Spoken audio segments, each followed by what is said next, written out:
Thomas, great to see you. Thank you for being here with us. Thank you very much for inviting me.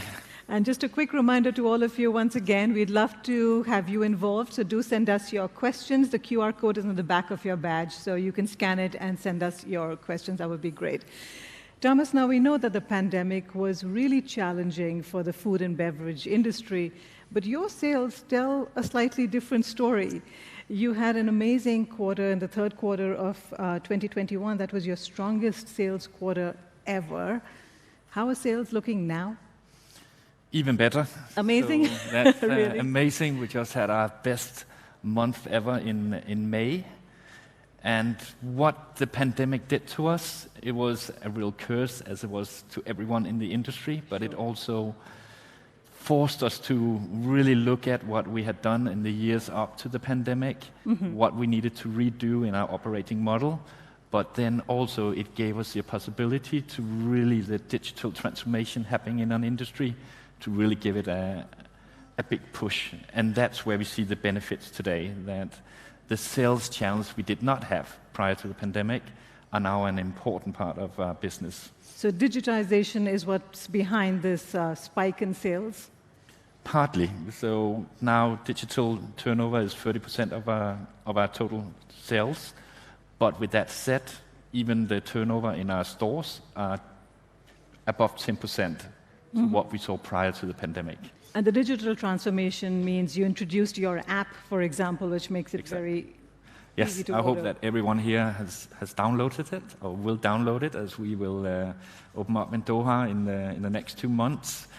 But it enables you to pre-order, and it goes back to some of the real trends that we look at. We talk about the 4 pillars in our industry, convenience being one of them, and this is where technology is helping us so communicate with our consumers, but also enabling them to pre-order, so the products will be ready, specified to their request when they come to our store.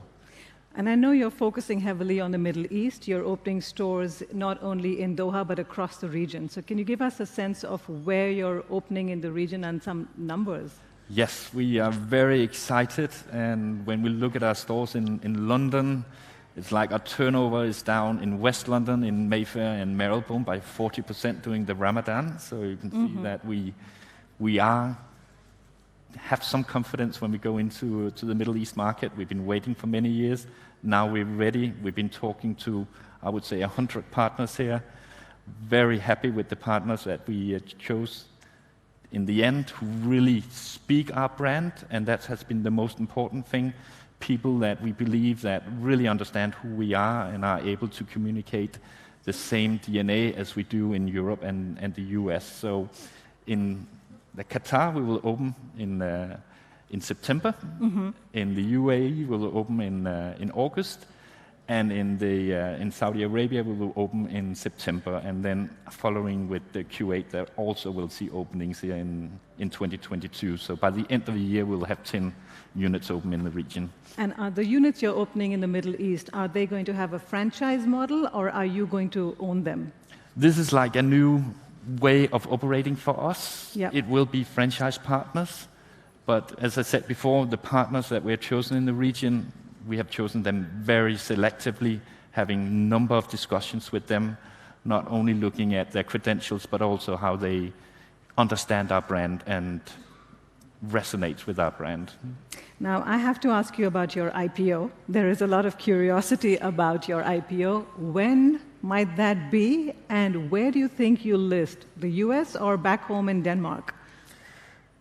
Timing, we are owned by private equity, so we always need to be ready to go to the big stage.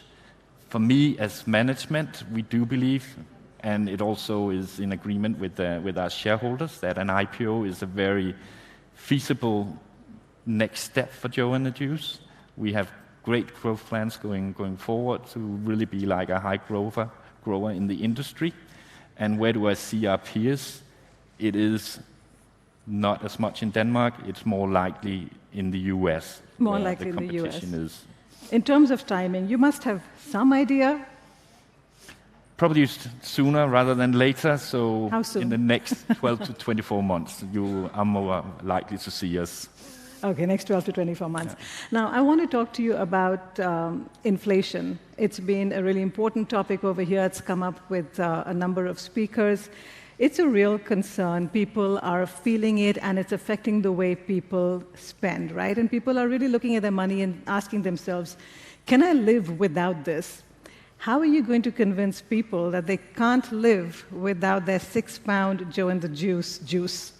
We need to have great respect for this current inflation environment we are in. It's new for all of us. But with that said, we do believe that we are a high-frequency, low-ticket operator, and therefore also where we operate is mainly in locations in the bigger cities with a higher disposable income, and we really need to communicate with our consumers so it's part of their daily lives. So while everything else looks dark and bleak, then the coffee and the juice that we can give them will be what gives them the energy to go through the day and also to the other side at the end of when we return to a more normal environment again. So we've got a great question from the audience. Yeah. Are you changing your menus or localizing it for the Middle East? We will largely have the same menu as we do in Europe and the US, but we will localize it. We will listen to the taste of the consumer. In the Middle East, we see probably more people will stay in our bars for longer. We will also look at having more for the sweet mouth in the Middle East. So we will definitely looking at doing some localization, but 80% will be the same. Okay, so I know you've got major expansion plans in the Middle East. What about looking further? China, for example, that's a massive market, something you can't really afford to ignore if you have global ambitions. Very true, but for us, it was very easy to look at the Middle East as the first market, real big expansion market outside of Europe and the US, especially because we have seen that people really, or the people from the Middle East really like our products when they visit the Europe and the US. So we will use the Middle East to really learn from you, adapt here, and then we can be ready for the Asian markets in the coming years. I want to talk to you about sustainability. And I was surprised, pleasantly surprised, to find out that your food waste is about 2%, and that's lower than the industry standard. What are you doing right to reduce food waste?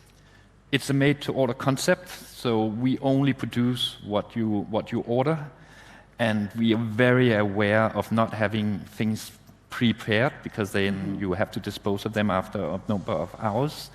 In our concept, the apple that we do not use today, we can use tomorrow. It's a key KPI that we measure our bar managers on a continuous basis, and it's very important in our global footprint. And also, when we were talking about the pillars, we were talking about convenience. The entertainment is really important to us. The health aspect is very important to us, really limit the amount of processed sugars in our products. And finally, the ESG is very important to us, and then the waste is one element in our industry, which is a big problem, where we are on the forefront, but we have many other areas where we really are focusing on in the coming years as well, so we can leave this world in a better state than where we came. Speaking of health, I want to bring in this question, and we have a question from the audience. Would you incorporate more sustainable ingredients such as protein alternatives, and maybe also consider Qatar to be part of your sustainable supply chain? So first part, protein alternatives on your menu?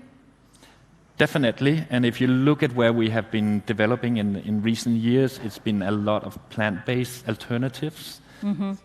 If you look at our menu, it's like the meat protein is rather limited on our menu, and going forward, you will also see more plant-based alternatives.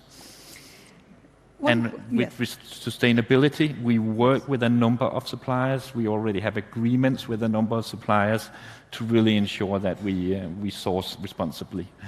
You know, there's often a comparison made between you and Starbucks, as in, you know, will Joe and the Juice do for juices what Starbucks did for coffee and really create sort of a lifestyle or a culture around it? What I really like when we sit here and talk, and we're not only talking about our products, but we talk about the lifestyle. We want to be part of your lives, and we want to be much more than the product. We have great respect for Joe and the Juice. The founder of Joe and the Juice had aspirations to Starbucks when he started 20 years ago. We had our birthday last year. Oh, wow.